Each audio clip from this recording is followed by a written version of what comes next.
Usually when we talk about economic growth, we're looking at this very familiar, very predictable chart. Right. The slow upward crawl. Exactly. We're squinting at these tiny fractions, right? Yeah. Fighting over whether the GDP is going to go up by like 2% or maybe 2.5% this year. Yeah, and if it hits 3%, everyone just celebrates like we've conquered the universe. Right. Because we are so conditioned to think of progress as this slow, grinding, incremental upward slope. Well, it's a linear expectation. I mean, it's bound by the absolute physical limits of how many hours humans can work, right? Yeah, like how fast our actual hands can move. Exactly, and how efficiently we can, pull resources out of the ground to fuel all that human labor.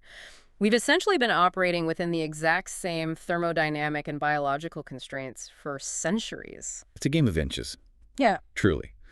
But then you start looking at the bleeding edge of artificial intelligence and robotics. And that's where the chart breaks. Completely shatters. Suddenly, we aren't talking about moving the needle slightly anymore. We're looking at a scenario that completely breaks the y-axis of our traditional economic models. It is, by definition, an economic paradigm shift. A massive one. It really is. So, welcome to today's deep dive. We're so glad you're joining us for this one because, wow, we are unpacking a fascinating piece of futuristic world building today. And really rigorous technological analysis, too. Yeah, exactly. It's by Paramendra Kumar Bhagat. He calls it Netizen, the dawn of a 10-8 economy. AI, robotics, and the new world they will create. The scope of his writing here it's what makes it such an essential text for us to analyze. I completely agree. Because the author operates in this really unique space. Yeah. It's somewhere between geopolitical forecasting, speculative fiction, and then just hardcore economic projection. He's covering all the bases. Right. His platform hosts everything from like blueprints for actual technological infrastructure all the way to his own futuristic novel. Which is why. Yeah. He is actively trying to map out the next century of human evolution, not just the next fiscal quarter like most analysts. And the really global, sort of borderless nature of this shift is heavily emphasized by the source. The author actually published a full Hindi translation of the piece right alongside the English version. Right. Exactly. This isn't just some localized Silicon Valley trend that we're talking about today. No, this is a human species story. It affects everyone. 100%. Yeah. So our mission for today's deep dive is to really thoroughly unpack the mechanics of his premise. The idea that our global economy is on the precipice of expanding tenfold. Or, as the author and some industry leaders even suggest, potentially 100-fold. 100-fold. Within a single decade. I mean, we're going to explore how this massive expansion forces us to basically reevaluate traditional capitalism, the concept of work, and honestly, even human purpose. Yeah, to understand why a 10x or 100x economy is even mathematically possible, the source opens with this brilliant contextualization of human history. Right. He frames it all as a series of productivity multipliers. Okay, let's unpack this. Because in the source, Bhagat heavily references Elon Musk, right, who has been incredibly vocal about this impending shift. Extremely vocal, yeah. The text highlights this specific, highly provocative phrase Musk used to describe advanced humanoid robots. He called them an infinite money glitch. Which is quite the phrase. Right. And he suggested that deploying them at scale could lead us down a capitalist path to a communist utopia. Yeah, that is a wild combination of words, truly. So wild. I mean, to get to an infinite money glitch, we really have to trace those historical multipliers you just mentioned. If we connect this to the bigger picture, you can really categorize human economic progress into 3 distinct revolutions so far. Right. And each one fundamentally changed our relationship to energy and labor. So first, you have the agricultural revolution. Right, thousands of years ago. Exactly. For hundreds of thousands of years before that, our caloric intake was strictly capped by what we could literally forage or hunt with our own hands. Very limited. But agriculture allowed us to harness the biological engine of nature itself. We domesticated plants, we domesticated animals to do the energy conversion for us. Suddenly, one farmer could feed a dozen people. That was the first massive multiplier. I mean, that allowed humans to stop moving around and actually start building cities. Exactly.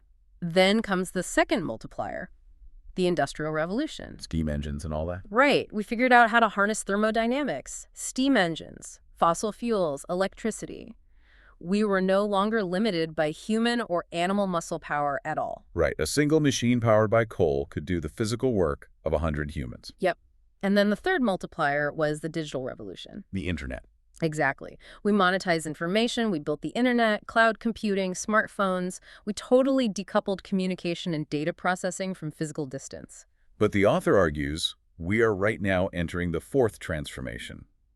And this one is supposed to dwarf all the others combined. Yeah, and the reason this fourth revolution is exponentially more powerful is about the final decoupling. What do you mean by final decoupling? Well, the Industrial Revolution gave us physical power, right? But it still required a human operator to steer it. True, you still needed a guy pulling the levers on the factory floor. Right, and the Digital Revolution gave us computational power, but it still required a human mind to interpret the data and take action in the physical world. Right, the computer can't actually build the house. Exactly. But this fourth revolution, the age of physical embodied AI, this decouples productivity from human labor entirely. Okay, I have to push back a little bit here. Sure, go ahead. Because, I love the enthusiasm of the infinite money glitch idea. It sounds amazing. But history is just full of these utopian promises, right? Well, absolutely. Steam engines and electricity seemed like absolute magic once. They completely changed the world, yeah, but they didn't eliminate poverty entirely. That is a very fair point. Right. We still have immense scarcity and inequality today. Often the people who own the machines just capture all the new wealth. Yep, the capital owners. So I really want to understand, based on the source, why is the claim that this time is different? Because Musk specifically says, and the author quotes him on this, that the humanoid robot is actually only one way to eliminate poverty. Why is a robot the magic bullet when the steam engine wasn't? It's a great question. And the fundamental mechanism that separates this era from the steam engine is this concept of general adaptability combined with the zero marginal cost of labor. General adaptability. Okay, break that down. Think about a steam engine or even a modern robotic arm in an auto plant. That machine can pump water or it can weld a car door, right? Yeah. But it cannot sew a shirt. It cannot harvest wheat from a field. It definitely cannot care for a sick child. Right, it's a highly specialized tool. Exactly. For every new task society needs done, humans have to engineer a totally new machine, build a totally new factory, and train new humans to operate it. So human labor and human ingenuity, they remain the scarce, expensive bottlenecks in the system. Precisely. Because humans require a living wage. We need sleep. We need healthcare. We need housing just to function. We are a very expensive operating system. We really are. But an intelligent humanoid robot is not a specialized tool. It is a generalized labor platform. Okay.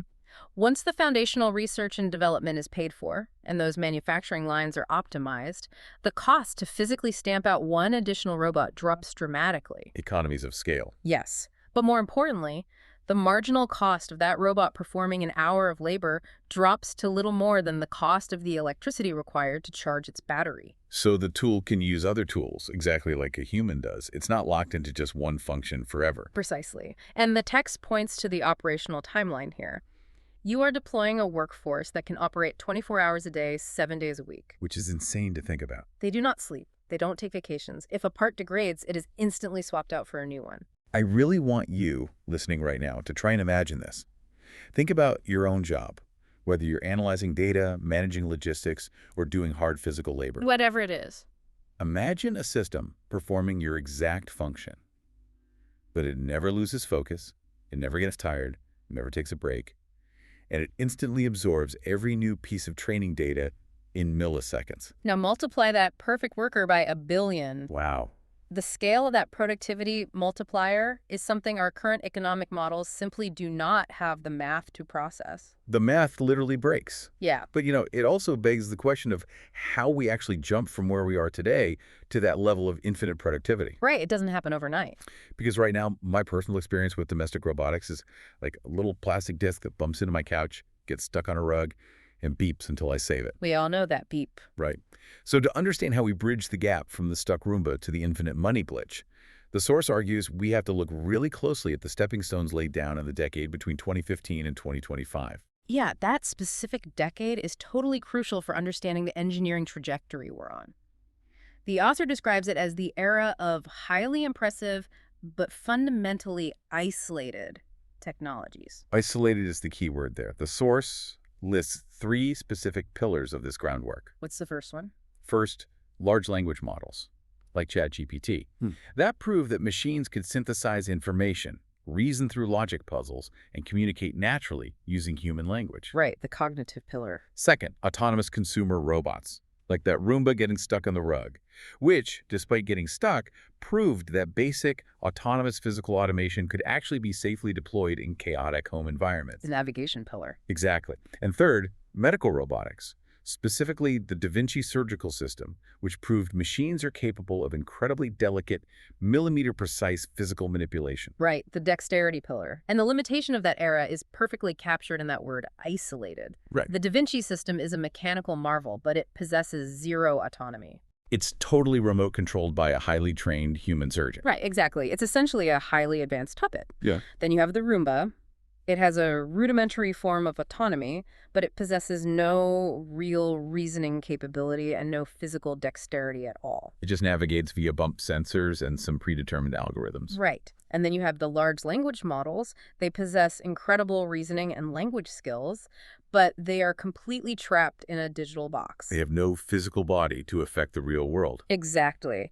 It's a brain in a jar alongside hands without a brain and a rolling cart without either. That is a perfect way to visualize it. So the critical shift highlighted in the text, the massive leap that actually defines this fourth revolution, is the synthesis of those isolated systems. Right, bringing them all together into what the author calls general-purpose, intelligent, embodied systems. Embodied AI. That's the buzzword. Yes. The future is not a robotic arm bolted to the floor of a factory that just executes one specific welding motion 1,000 times a day. The future is a physical AI that can walk into a totally unfamiliar, chaotic room, visually process the environment, understand a spoken command using language models, reason through the necessary steps to complete the task, and then use its highly dexterous physical body to execute it. You know, I look at this technological convergence, and it feels exactly like the evolution of the smartphone. Oh, that's a great comparison. Think about life before the iPhone. Yeah. I mean, we used to have a physical calculator on our desk, a clunky digital camera in our bag, a separate GPS unit suction cup to the windshield of the car. Oh, the Garmin units. Right, and a cell phone in your pocket that was just for calling people. They were all separate, highly specialized pieces of hardware. And you had to carry them all. Exactly. Okay. What the smartphone did was dematerialize all of those physical devices into software applications that ran on one single piece of general-purpose hardware. Right. According to the source, the humanoid robot is essentially the smartphone of physical labor. It is a single hardware platform that just downloads a cooking app, or a cleaning app, or a manufacturing app. The economic projections the author cites align perfectly with that smartphone analogy, too. What do the numbers look like? Well, the market for these general-purpose humanoid robots alone is projected to hit somewhere between $30 and $38 billion by 2035. Wow, $38 billion. And that's just the robots. The broader ecosystem surrounding physical AI could represent trillions of dollars in economic activity. Because of the apps. Largely because, just like the smartphone, developers are going to build applications for these robots that we haven't even conceived of yet. That is so true. And the author doesn't just leave us with massive abstract numbers. He actually breaks down this 10x economic explosion into distinct sectors of human life. Yeah, he maps it out really clearly. I want to look closely at where these generalist machines will make their first truly society-altering impact, because it's actually incredibly intimate. It's right inside our homes. The domestic sphere is really the ultimate proving ground. The author paints a picture of a near future where affordable humanoid robots become as ubiquitous as the family car or the refrigerator. And he projects a cost of $20,000 to $30,000, right, once manufacturing actually reaches scale. Right, which puts it right in the price range of a modest new car. A $20,000 price point for a machine that can physically execute any human chore is just staggering to think about. It really is, and the task list outlined in the source is exhaustive. What are we talking about here? You are talking about machines cooking meals completely from scratch, deep cleaning the house, folding laundry, providing round-the-clock elder care. Elder care is huge. Massive. Plus, they'll be continuously monitoring the health conditions of the family and even providing natural conversation. Now, the logistical insight from the text regarding why the humanoid form factor is necessary for the home is absolutely brilliant. Yeah, the infrastructure argument. Right. Because people often ask, why does a robot need legs? Why not just put it on wheels or tank treads? It seems more stable.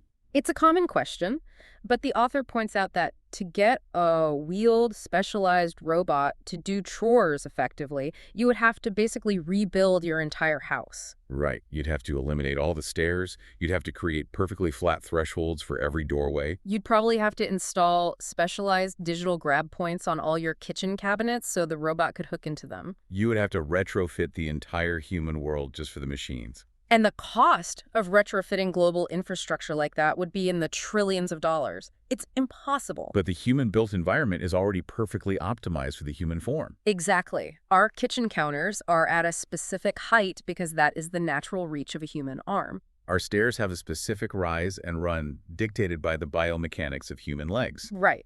So a robot with 2 arms, 2 legs, and advanced spatial awareness can simply walk into a house built in 1950 and immediately start navigating it. It just bypasses the entire infrastructure problem completely. It's the most efficient solution by far. Now, here's where it gets really interesting for me. Okay. A $20,000 upfront cost is still a massive barrier for a lot of people. Not everyone has 20 grand lying around. True. But the source suggests we will see robot-as-a-service subscription models. Ah, right. Right. You don't take out a loan to buy the hardware outright. You simply pay a monthly fee, similar to a utility bill or a Netflix subscription. Yeah, and the robotics company retains ownership. They maintain it, they fix it if it breaks, and they push over-the-air software updates to the machine constantly. The implications of that service model go way, way beyond just having clean floors. Oh, absolutely.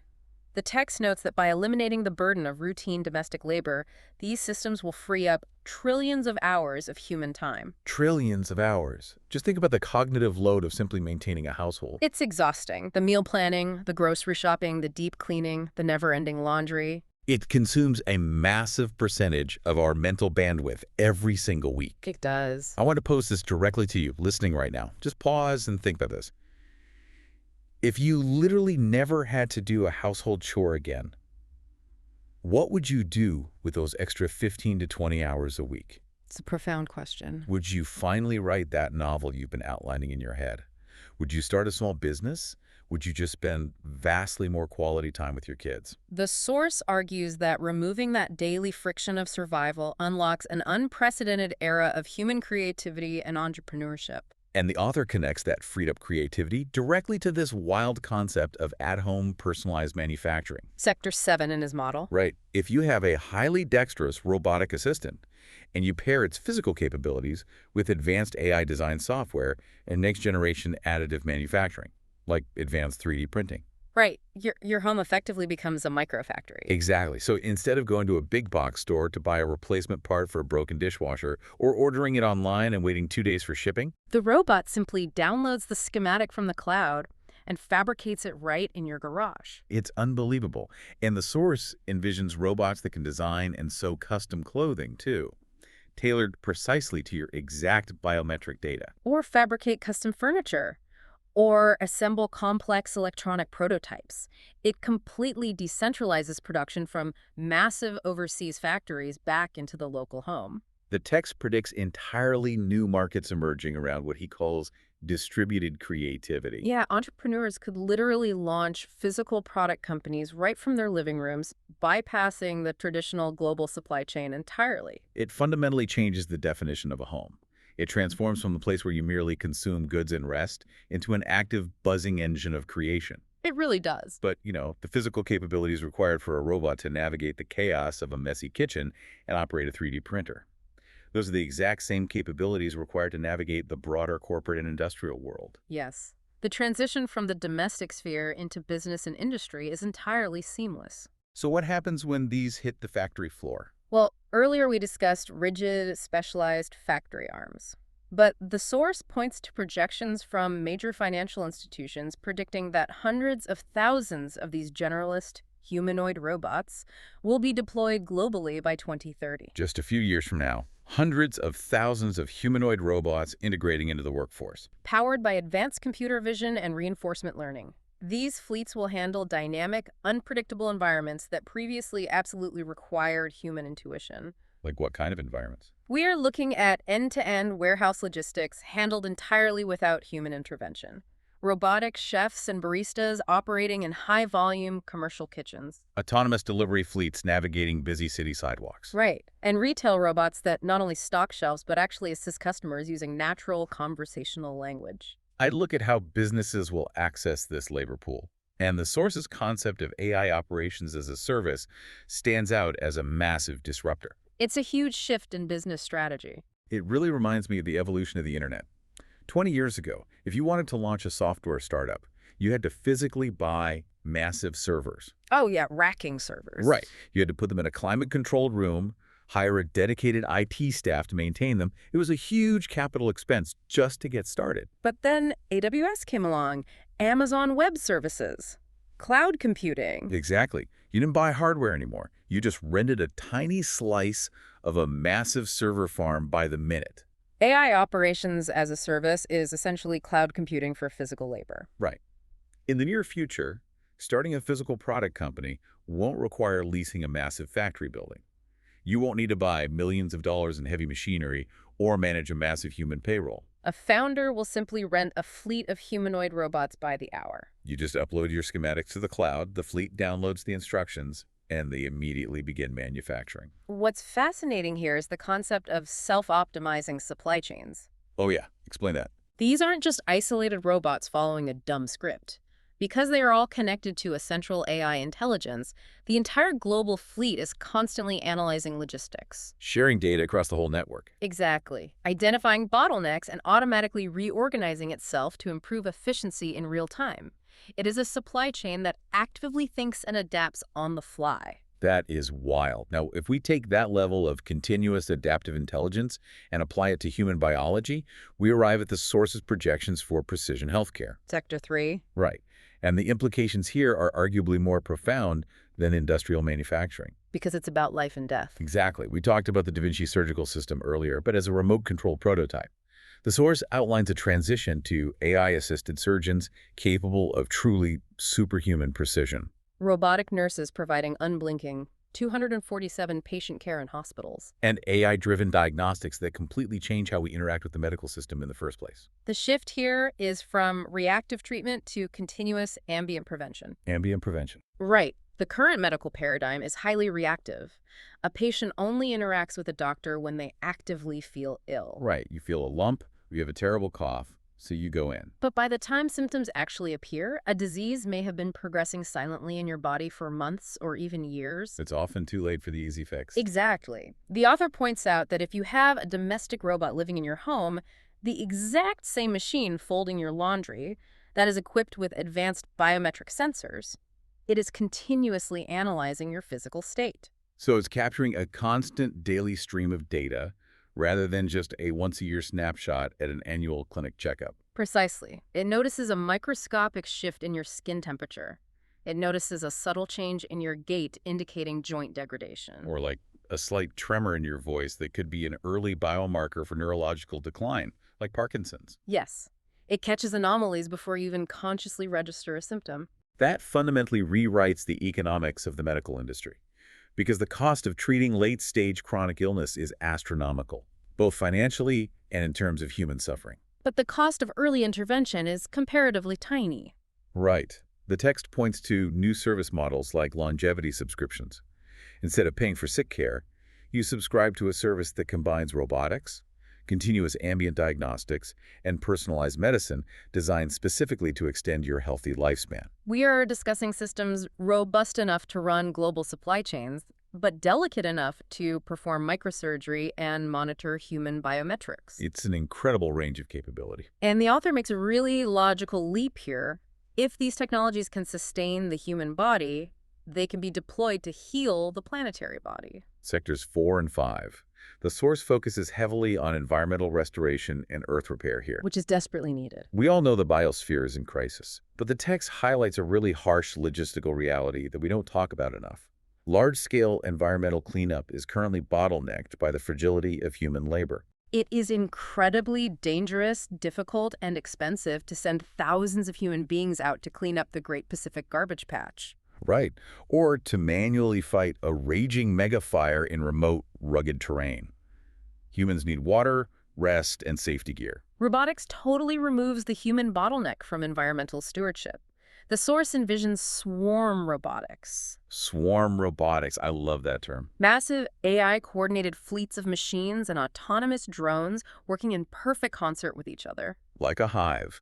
We're talking about aquatic machines designed to literally swim through the oceans, autonomously identifying and filtering out microplastics 24 hours a day. Aerial drones capable of planting billions of tree saplings across deforested regions with mathematical precision based on real-time soil analysis. Fleets managing precision agriculture to eliminate toxic chemical runoff, and systems actively monitoring biodiversity to restore damaged coral reefs deep underwater. The technology makes absolute sense, but the economics of saving the planet have always been the real sticking point. Who pays for it? Right, there's rarely a profit motive in cleaning up trash. But the text suggests a totally new financial mechanism for this.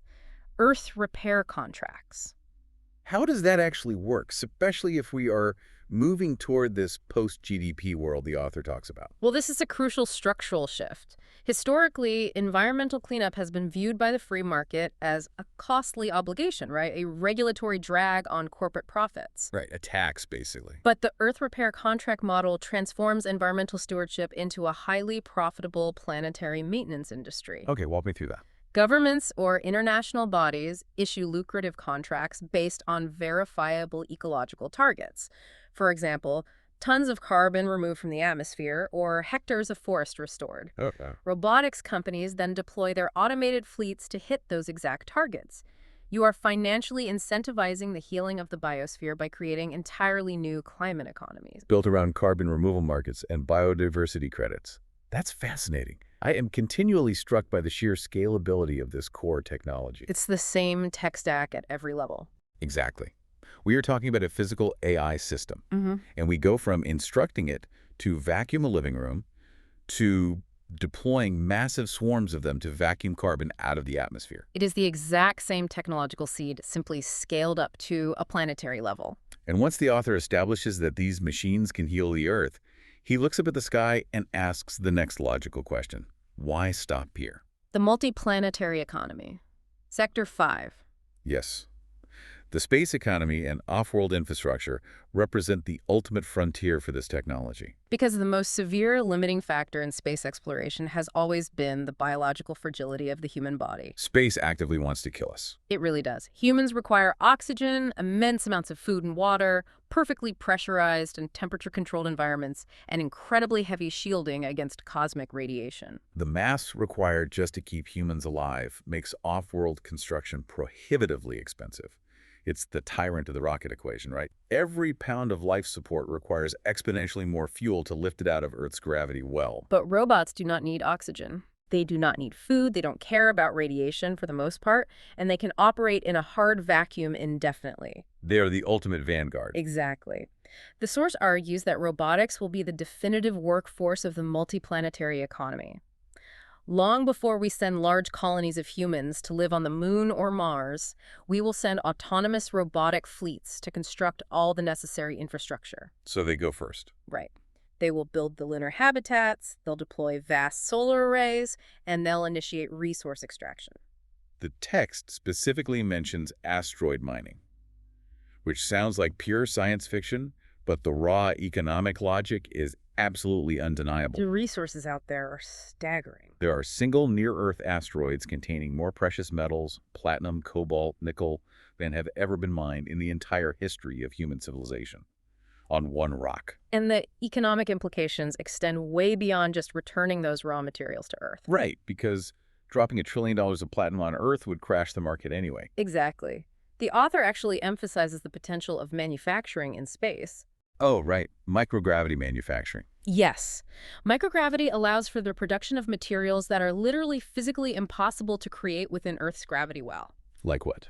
We can manufacture ultra-pure crystals that are absolutely essential for next-generation quantum computing. We can make advanced fiber optics completely free of gravity-induced crystalline defects and highly complex, novel pharmaceuticals. The vision is just breathtaking. Robotic fleets build the orbital factories. Robotic miners extract the raw materials from passing asteroids. And automated systems manufacture impossible materials in zero gravity. It is the birth of a true multiplanetary industrial economy. And it requires zero human physical labor off-world. Is zero. But while all this planetary and multiplanetary infrastructure is being constructed by machines, the author brings the focus back to something deeply intimate, the human experience itself. Sector 6. Because if machines are farming our food, building our cities, cleaning the oceans, and mining asteroids, what happens to human interaction? Right. What do we do all day? The text explores how embodied AI will merge education, entertainment, and companionship into a single, seamless ecosystem. There is a vital distinction the author makes here regarding physical presence, which is really important. Break that down. Well, we are currently used to interacting with AI as a disembodied voice on our phone or a text chatbot on a screen, right? Yeah, Siri or ChatGPT. But a physical robot occupies the exact same physical reality we do. It casts a shadow, it manipulates the exact same physical objects we do. That physical co-presence creates a fundamentally different and much richer psychological bond. Exactly. The source envisions a complete paradigm shift in education based on this. It is not just an AI tutoring program on an iPad. It's an embodied tutor. Right. It is an AI tutor physically sitting at a table with a child, demonstrating a science experiment with real glass beakers and real chemicals. And the text points out it's reading the child's micro-expressions to gauge frustration or comprehension, right? Yes, and adapting its teaching methodology in real time based on those physical cues. The text also explores interactive theater, where AI characters respond dynamically to the human audience. Robot orchestras performing completely adaptive music, and lifelong AI companions that literally learn and evolve alongside an individual over the course of decades. So education and entertainment become deeply personalized, experientially driven processes, rather than just passive consumption. So what does this all mean for human connection? Yeah. I read this section and I really couldn't help but wrestle with the psychological implications. It's heavy stuff. It really is. I mean, if your absolute best friend, your favorite teacher, or your ideal creative collaborator is a machine that is algorithmically optimized to adapt to your specific moods, perfectly patient with all your flaws, and perfectly aligned with your communication style. Does that make us more isolated from other messy, imperfect humans? Or does it provide a baseline of emotional security that makes us infinitely more supported and confident? That is the defining psychological question of the coming era. It really is, and the source doesn't offer a simple, sunny utopian guarantee here. No, it doesn't. It just observes that these deeply integrated, lifelong AI companions will exist, and they will fundamentally alter the architecture of human relationships. But, to even reach a point where society is wrestling with the psychological nuances of a post-labor world, the underlying math of our global economy has to completely transform first. Yes, the economics have to shift to support this. Which brings us to the core mechanism driving this entire vision, and the reason traditional capitalism might actually be facing an existential crisis. Let's delve into the productivity multiplier and what the author aggressively calls the death of GDP. The author lays out the raw mechanics of why this economic explosion occurs by just comparing a human worker directly to a robotic worker. Let's see the number. The text states that a single advanced robotic unit could produce roughly 5 times the output of a human equivalent. 5 times the output from one machine. Right, and it is not simply that the machine moves its metal limbs faster. It is the fundamental nature of its operational capacity. They operate continuously without fatigue. And crucially, they learn instantly and collectively. Yes, the hive mind aspect. If a human factory worker figures out a slightly more efficient way to assemble a component, that human must slowly teach the person next to them, who then teaches the next shift. Knowledge transfer between humans is slow and incredibly lossy. But if a robotic unit discovers a more efficient movement, it uploads that insight to the cloud, and within milliseconds, every other robot on the entire planet possesses that exact same skill. It's a compounding hive mind. And unlike humans, these machines can be put to work manufacturing more of themselves. Exactly. So when you have a machine that does 5 times the work, operates 3 times the hours of a human, shares knowledge instantaneously across a global network, and can self-replicate. The economic impact doesn't just grow linearly. It compounds exponentially. It explodes. That perfectly explains the mechanics of the 10x economy.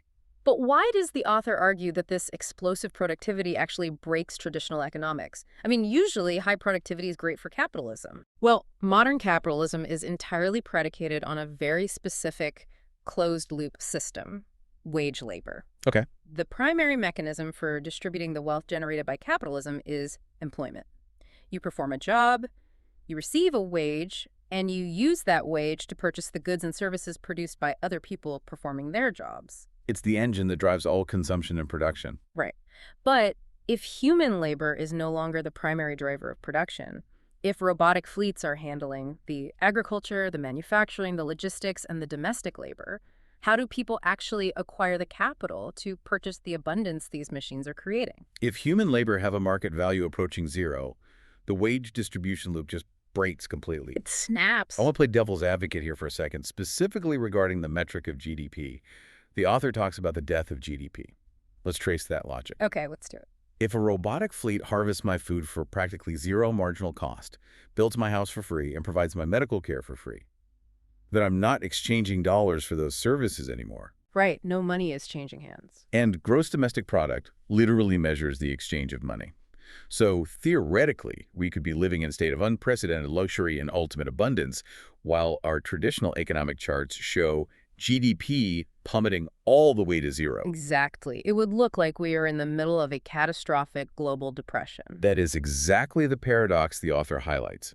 GDP becomes a fundamentally flawed, even deceptive metric in a world defined by zero marginal cost abundance. If domestic labor, top-tier education, and precision healthcare are effectively free to the consumer, traditional economic indicators will completely fail to capture the actual lived prosperity of humanity. Our economic dashboard will be blinking red, warning us the engine is dead while the vehicle is actually flying. That's a great analogy. And if our charts are broken and the traditional wage labor system is dead, we arrive at the most critical juncture in the source material. How do we structure society so that people don't literally starve in a world of absolute plenty? The structural adaptations required to manage this transition are just monumental. They really are. Now, to be perfectly clear here, the frameworks the source suggests bridge a very wide spectrum of traditional political thought. Right. As we noted earlier with the quote about a capitalist path to a communist utopia. Exactly. The author is exploring structural economic realities here, not endorsing specific political ideologies. We're not taking a side either. The text simply asserts that 20th century political models, both right and left, will be incompatible with the 21st century zero marginal cost economy. We are strictly looking at the mechanics of how value is distributed when a paycheck no longer exists. Right. And the source outlines several potential new frameworks. The first is universal high income. Notice the author specifically uses high instead of universal basic income. The distinction is vital. Universal basic income implies a subsistence-level stipend, basically just enough cash to prevent starvation. Right, keeping you just above the poverty line. But universal high income suggests that citizens would receive substantial wealth-building dividends derived directly from the massive compounding productivity of the robotic workforce. It implies a high standard of living as a baseline human right. Yes. Now, the second framework he mentions is the creation of sovereign AI wealth funds. Which sounds cool, but how does the government actually implement that without completely stifling the companies building the tech? Well, the mechanism involves governments holding equity stakes in the massive AI and robotics platforms. Rather than just taxing income, which, as we established, is disappearing, the state holds a percentage of the foundational infrastructure itself. The profits generated by the automated labor of these monopolies are then distributed back to the citizens. It operates on a very similar logic to how places like Alaska distribute revenues from their natural oil reserves.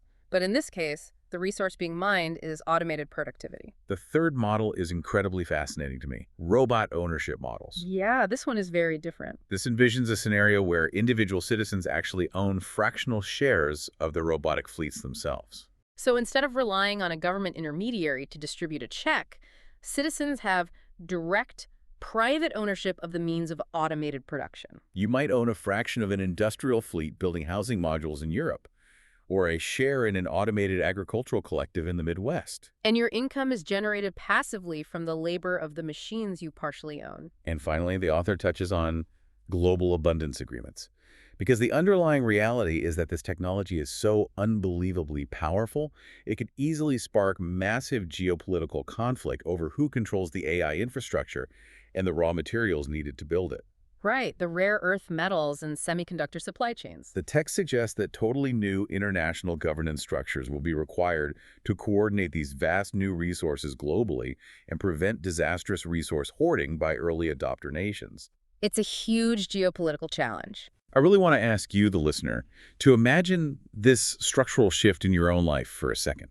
Imagine your main source of income isn't a salary you negotiate with an employer, but rather the monthly dividends deposited directly into your account from the labor of a fleet of industrial robots that you own a fraction of. They are out there mining asteroids or building infrastructure, and you just reap the rewards of their continuous labor. How would that fundamentally change your daily anxieties? How would it change what you decide to do with your time when you wake up in the morning? It changes the very definition of human existence. It really does. But the source aggressively points out that arriving at that utopian vision of abundance is absolutely not guaranteed. Far from it, there is a massive ethical and regulatory minefield we have to navigate first. Right. Before we just hand over the keys to civilization to embodied AI, we have to look at the severe questions the author raises regarding this civilization-level transition. Beyond the economics, there are profound dilemmas regarding the actual integration of these entities into human society. We kind of dilemma. Well, the questions challenge our foundational legal and moral definitions.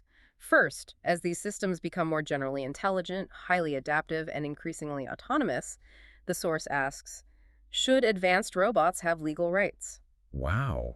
Legal rights for a machine. At what specific point of cognitive complexity does a machine cease to be mere property and become something requiring legal protections? That is a sci-fi concept becoming a legal reality very quickly.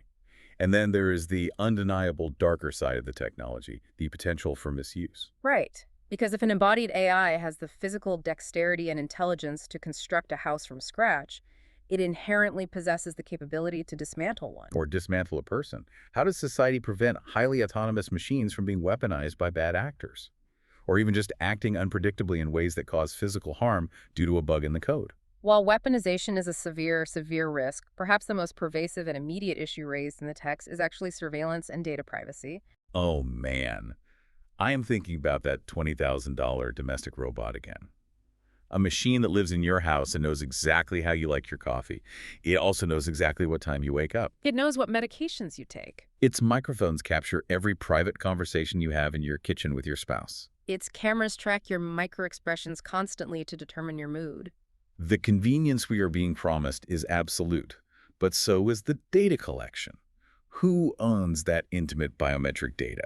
Where is it being stored, and how is it being utilized by the massive corporations that maintain the hardware? This raises an important question, and it is honestly the starkest warning the author provides in the entire analysis. What's the warning? The greatest risk we face is not necessarily that this future arrives too quickly, or even that the technology itself is inherently malicious.